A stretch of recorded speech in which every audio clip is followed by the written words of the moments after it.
Patuloy pa rin ang mga paulan sa malaking bahagi po ng ating bansa dahil pa rin sa iba't ibang weather systems. Una na dyan ay ang amihan pa rin ng northeast monsoon, nagdadala ng mahina hanggang katamtamang ulan sa Hilaga at kanlurang parte po ng northern Luzon.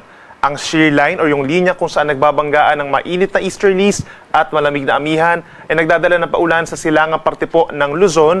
Meron din kalat-kalat na ulan and thunderstorms. Habang sa katimugang bahagi ng ating bansa, andyan pa rin ang Intertropical Convergence Zone or ITCZ. Ito yung linya kung saan nagbabanggaan ng hangin from the northern and southern hemispheres. At kitang-kita itong mga cloud clusters sa may parteng Sulusi and Palawan. Associated po yan sa ITCZ, pero hindi naman ito inaasahan na magiging bagyo sa mga susunod na araw.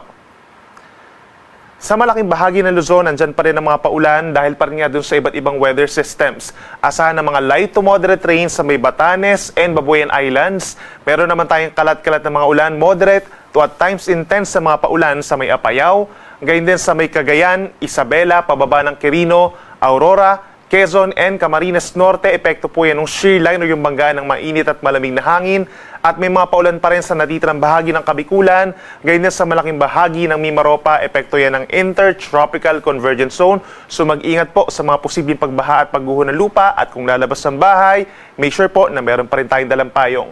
Sa natitirang bahagi ng Northern and Central Luzon, may epekto rin po ng Northeast Monsoon. Asahan yung pulupulong mahinang ulan, habang sa Metro Manila and the rest of Calabarzon is partly cloudy to cloudy skies at may tsansa pa rin po ng mga pulupulong mga paulan or pagkidlat pagkulog lalo na sa tanghali hanggang sa hapon. For Metro Manila, temperatura po ay mula 24 hanggang 30 degrees, habang mananatiling malamig pa rin sa may Cordillera region kabilang ang Baguio City mula 17 to 24 degrees Celsius.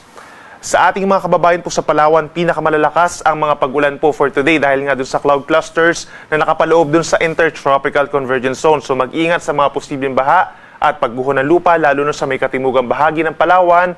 Ang malaking bahagi ng Visayas at some point magkakaroon din po ng mga paulan. So prepare din po yung payong at kapote. Mataas ang tsansa ng mga paulan sa may eastern portions, kabilang ng Eastern Samar, Leyte and Southern Leyte. And at some point sa may western and central portions of Visayas, meron din mga kalat-kalat na ulan at mga thunderstorms. Temperature natin sa may Metro Cebu mula 25 hanggang 31 degrees Celsius. At sa ating mga kababayan po sa Mindanao, magbaon din po ng payong dahil sa epekto ng Intertropical Convergence Zone. Mataas ang tsansa ng ulan sa Zamboanga Peninsula, Caraga Region and Davao Region, lalo na sa mga probinsya po ng Zamboanga del Norte, Dinagat Islands and Surigao del Norte. At some point, sa natitirang bahagi pa rin ng Mindanao, magkakaroon din ng mga paulan, lalo na sa tanghali hanggang sa gabi. So make sure din po na meron tayong dalang payong at lagi magantabay sa ating mga advisories and heavy rainfall warnings. Temperature natin sa Metro Davao mula 24 hanggang 31 degrees Celsius.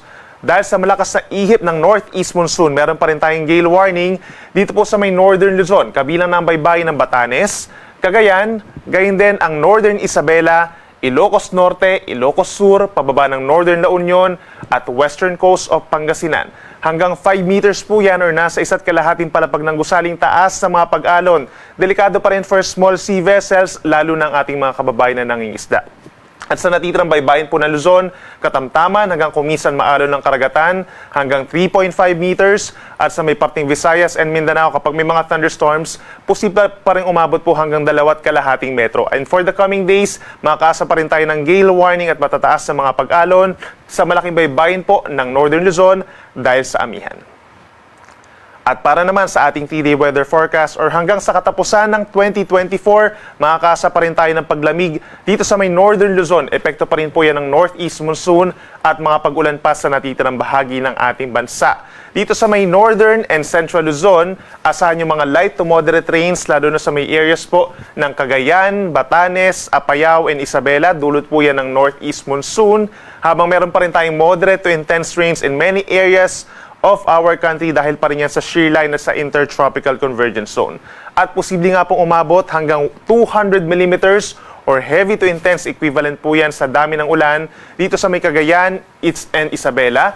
At asahan naman yung moderate to heavy rains dito sa may parting Apayao, pababa ng Kalinga, Quirino, Aurora, Quezon and Camarines Norte as well as Marinduque and Oriental Mindoro. Dulot ng shear line o yung banggaan nga po ng malamig na amihan at mainit na easterlies.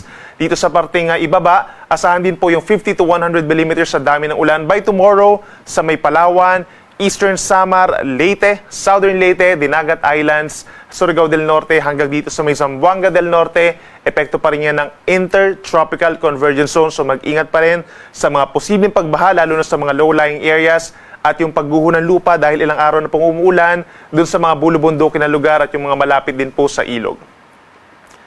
Pagsapit naman po ng huling 2 araw ng 2024, makakaasa pa rin tayo ng mga paulan. Moderate to heavy rains pa rin po ang mararanasan sa may Cagayan Valley, gayon din sa may Aurora, Quezon, Camarines Norte, Oriental Mindoro, and Marinduque dahil pa rin yan sa epekto ng shear line. At meron pa rin tayong kalat-kalat na mga ulan and thunderstorms sa malaking bahagi ng Mindanao and Eastern Visayas. Hindi po siya tuloy-tuloy na mga paulan pero minsan malalakas po yan kaya mag-ingat pa rin sa mga banta ng baha at pagguho ng lupa at meron pa rin tayong chance ng mga light rains or mahina hanggang katamtamang ulan sa natitirang bahagi ng Northern and Central Luzon dahil pa rin sa malamig na northeast monsoon at ang natitirang bahagi ng bansa kabilang ang Metro Manila, steadily bahagyang maulap hanggang maulap pa rin ang kalangitan na sinasamahan ng mga pulupulong ulan or pagkidlat pagkulog. Sunrise natin ay 6:20 in the morning at ang sunset ay 5:36 ng hapon.